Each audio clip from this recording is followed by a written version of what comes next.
Hi, I'm Katja Wikuk and welcome to the Walk the Valley, the podcast that breaks down the barriers to bringing healthcare innovation to market. In today's episode, I sit down with Kristine, founder and CEO of NeoCare Nordic, a company on the verge of a major milestone with their groundbreaking neonatal care solution.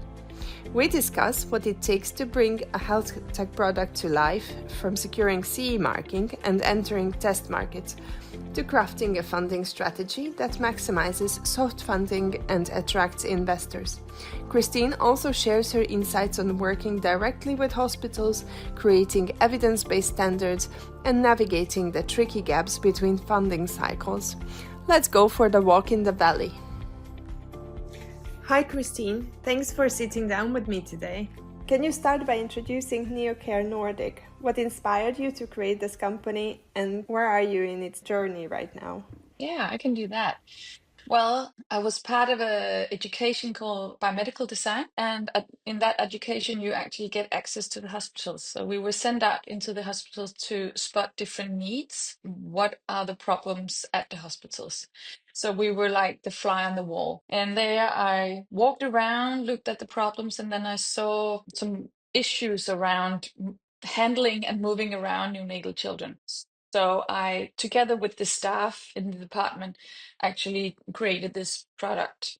So my passion for it is because I've seen the problem in real life. And where we are now is that we have been working on it. I started coming in the department, the neonatal department, 3 years ago, and we probably had the concept 2.5 years ago. So we've been working on the product for 2.5 years, and we expect to have the first sale maybe in 5 months. So we are getting ready for production and working on the CE mark right now to have that in April. Right, so NeoCare Nordic is a device that helps moving babies in neonatal units, right? And now you're approaching a major milestone with the CE marking and achieving the next technology readiness level. How is this a turning point for NeoCare Nordic? Well, it's a real turning point because up till now we haven't been able to put children on the product and actually sort of have staff working with it only with the doll. So right now we've been testing and testing and testing the product, but only with the doll. So you can only get as far as you can when it's not real. So it will be so important to get the product out, even though it's only a minimum viable product, but then we can have children on it. It's safe enough. We know that we can get more feedback on it when it's being used in the hospital for normal practice instead of a test setup where you have a doll. So it's very important to get the CE mark so we can start selling and get some more feedback. Yeah, and then of course to see if they want to buy. So even though we've been testing and asking if they want to buy, then it's always exciting to see if they actually want to buy when when they got the chance. It sounds like you're starting a feasibility trial. What do you hope to learn and how is this going to influence your approach to procurement?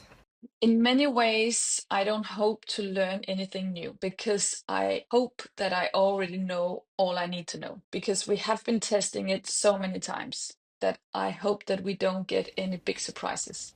Okay, so you've been testing with dolls so far, but now once you get the CE marking, you will start testing with babies. Exactly. Then we don't really test, then we sell, and then we go out and ask the nurses and doctors when they've been working with it, how were your experience? So it's more to make the product better and better. So it's not really a test, it's more real life feedback data around the product. So you decided to sell directly to the departments rather than going through the long procurement procedures of the hospitals, if I understand correctly. Yes, that is true. These products will be bought directly in the department, and it's because it's such specialized equipment that these departments have their own budget, and our product fits into that budget. So we have to go directly to the department. When the product is broadly accepted, then we can go to sort of a bigger tender and sell the product into all hospitals in with that. But first of all, we need to go one hospital at a time. I see. And how many hospitals do you have lined up? Well, we will start with 4 in Denmark, and then we'll start with maybe 3 or 4 in Sweden, and then we will have some test hospitals in Germany and UK. So you mentioned that Denmark was your test market, and then you would like to sell in Germany and right now maybe also in Sweden. What makes these ideal target markets for you? These markets are good test markets because they are quite different. So it's important to have different test markets in the beginning. Denmark and Sweden, we are launching there because we want to do clinical trial there to have some more clinical data around the product. We're going for those markets because they are maybe top markets. They are the ones that all the other countries want to be like. And Germany seems to be a bit further behind in how much they move these babies. But they probably look like other markets more. So the markets that there are most of will look more like Germany than they will look like Denmark and Sweden. So it's important to have 2 different test markets. Does it make sense? Yes, it sounds like it's a very important and very smart strategy that you're not focusing on just one particular market, but you take a different approach, focusing on specific hospitals and departments, and also selling directly into their extra budget that they have for new specialized products, instead of selling to the hospital itself and having to go through the really difficult and long procurement procedure at this point of your development or product development, because later I would imagine you would need to when you're scaling up, you would need to go more a higher level, go through tenders. But for now, you're proving that your product is feasible and works well in the department. Yeah. And right now, our strategy is that 2025 will be our sort of selling test market, or year, sorry. 2025 will be our selling test year. So there we will go out ourselves, see what the response will be, test the product. We can still make some corrections because it's only a class 1 product, so we can still make corrections. And then in 2026, we will more launch it bigger and through distributors. We're definitely going to use some time on also mapping out how is it to sell, what are their response, and how can we actually make a selling process that is perfect for the different markets. You mentioned that you started about 3 years ago and you've made it this far. How did it work with funding for you? Yeah. How has it been with funding? Yeah. Well, first of all, we have lived off some soft funding, and here in Denmark, you can get something called InnoFounder and InnoBooster, and that's soft funding. So it's many ways it's free money. And then next to that, we've had some convertible notes, mostly from friends, families, and fools that has sort of pushed it a bit further. And then we had some private investors coming in. First, we got them in on convertible notes to sort of commit them to the project. And 3 of them has gone into a real investment now. So we have raised about 2 million Danish kroners in an investment round right now. And then we have a loan on top of that to max it out. So we have 3.5 million Danish kroner coming into the company as we speak. And it goes like that you can have some funding in the beginning, but you cannot keep having soft funding without having those private investors coming in as well. So it's very normal that you have a period in the beginning with soft funding, but then you need to raise some money from private investors. And then you can often in medtech get a second round of soft funding. So often from startups, they have that valley of death between the 2 soft funding periods.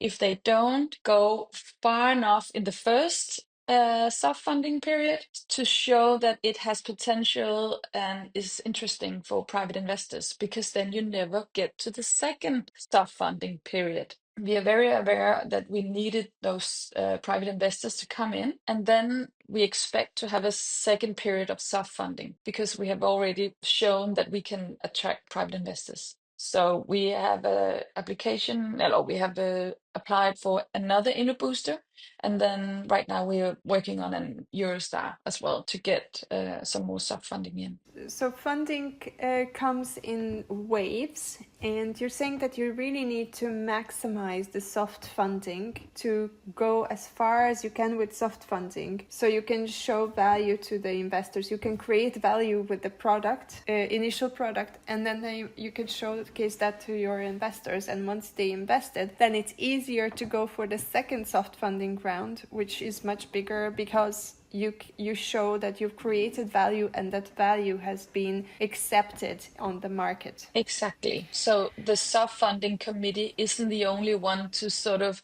say, yes, this company has value. There have actually been other people put in their own investment money. And to get those private investors in, it's so important to show what value inflection points, what value do you have? And now we are quite lucky that it's a class 1 device. So we are quite far, but in other medtech, you can't be that far because it's a class 2 or 3 product. So maybe you can only show a little bit. So what is it that you can show? What is it who can you get to say, we want to buy this product, or we've been testing this on pigs, or so what value can you, because the risk, you need to de-risk people's investment.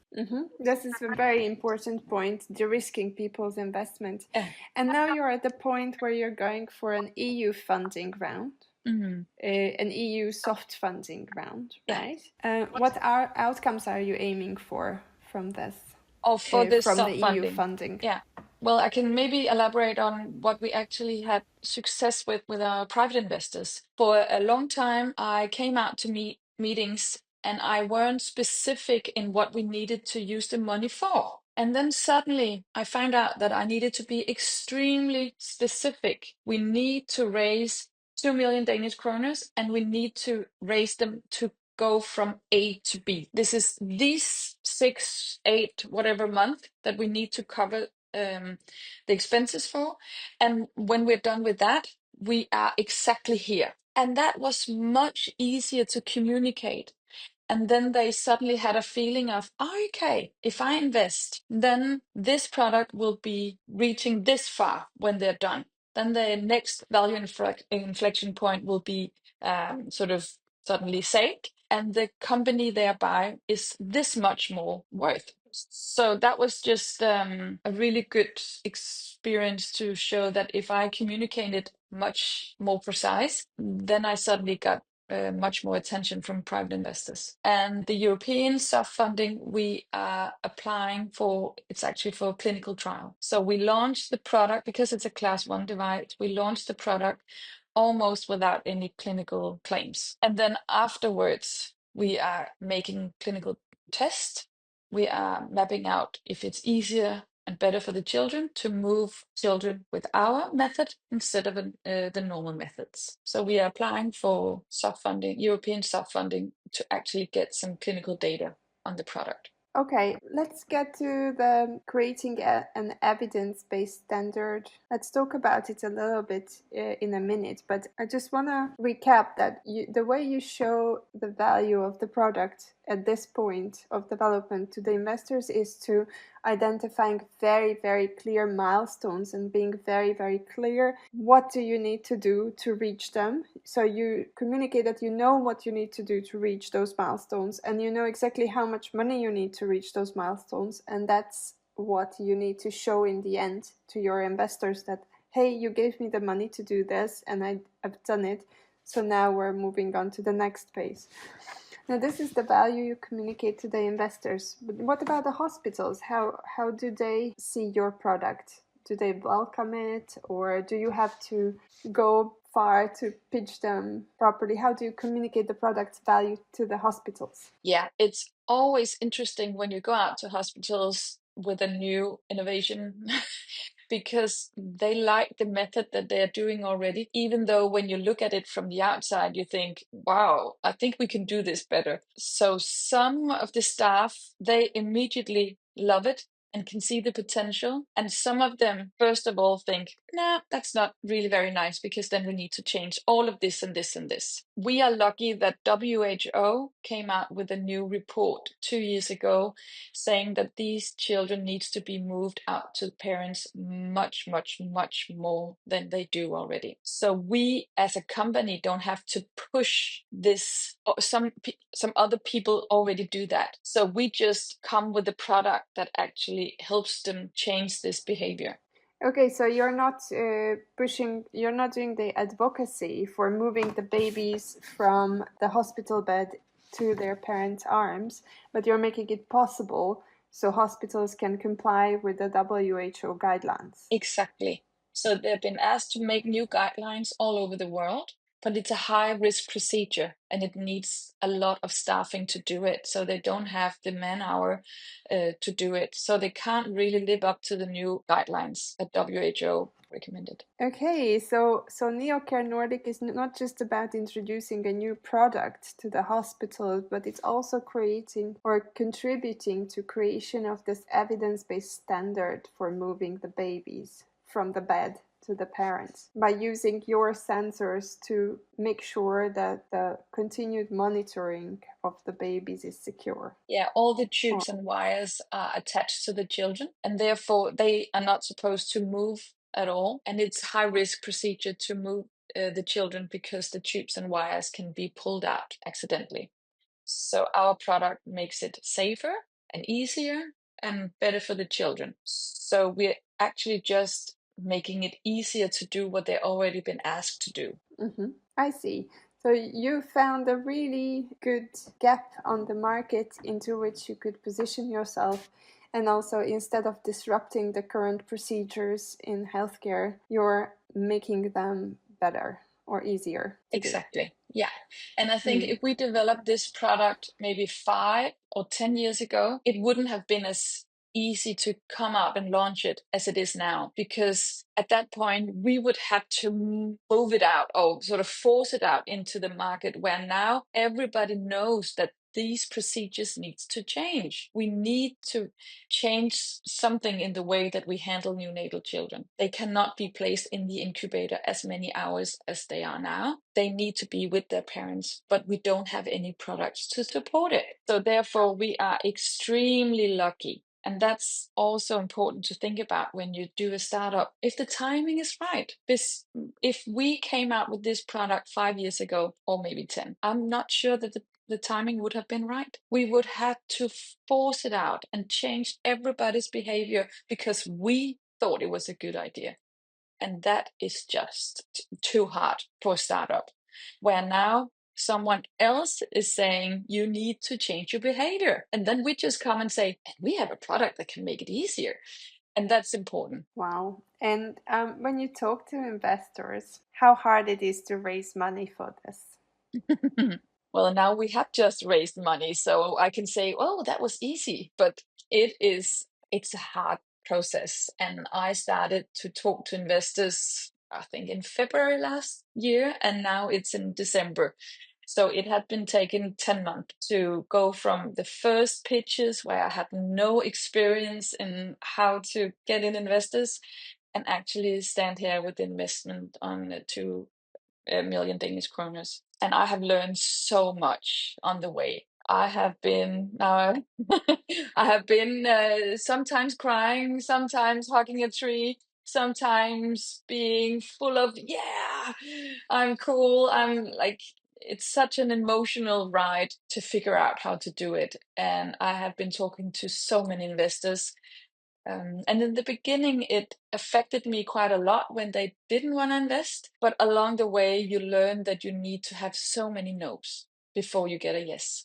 And I think I needed to learn that. So it wasn't so hard to get a no, because it is like selling. You need to sell the idea of your company to someone that doesn't know about it. So you really need to sort of brand it and tell a clear story, make it understandable, to make them feel the need. Actually, none of the investors has reborn children, but they can still feel the need and they understand how important it is. It's been fun and terrible and exciting and everything at once. Mhm. And what advice would you give to others navigating this process? I think the most important thing that I have learned is actually to learn something about myself. So if I think it's hard to talk to investors, then actually get a coach and be aware how important it is as a CEO and the one getting investments in, how important it is to sort of be a good place yourself. So self-reflection is a crucial part of this process. Exactly. Because if you are scared, I'm sure that the investors can feel it. Even though you don't say it out loud, they can feel it in the room that you're scared or that you're not okay in this process. So I have been working very much on that to actually be mentally okay myself. This is a very important point, and it really shouldn't be overlooked. Building a healthcare startup is super demanding, and it can be an emotional roller coaster. And looking ahead, what's your vision for NeoCare Nordic in the next, say, 5 years? I think when you have a startup, you want it so much that you can carry this project and product much further than other people can. So for me, it's important to use that power that is in the founder team to get the product as far as you can, because no one else will fight for this as much as you will. We want to get this out to the market and show that there's a traction from the market before we sell it to someone else. And I don't see NeoCare Nordic as a company that is living out there the next 10, 20 years. I see NeoCare Nordic as a company that is taking this as far as it's needed. And then I want it to be the product should be taken over from one of the big companies, because I want the product is called Carefold. I want Carefold to be lying in all incubators around the world. And that is a hard goal to reach for a small startup. So I will get this as far as I can do, or we can do in the founder team, or in the product in the company. But in 5 years, I expect it to be taking over from a bigger company with bigger muscles. Okay, so you already planned your exit strategy, which is also very important to show to your investors, I suppose, so they know how they're going to earn their invested money back. That's a wrap for today's episode of Walk the Valley. It was fascinating to hear Kristine's journey with NeoCare Nordic, from building an evidence-based approach to tackling the funding and market entry challenges of health tech. Her insights remind us that success requires resilience, strategy, and a deep commitment to providing value, not just to investors, but to the patients and healthcare providers we serve. Good news, now you can listen to the Walk the Valley on Apple Podcasts and Spotify. Be sure to subscribe for more stories about a tough but rewarding journey through healthcare innovation. If you enjoyed the episode, leave us a review. It makes a big difference. Thanks for joining us, and until next time, keep walking the valley.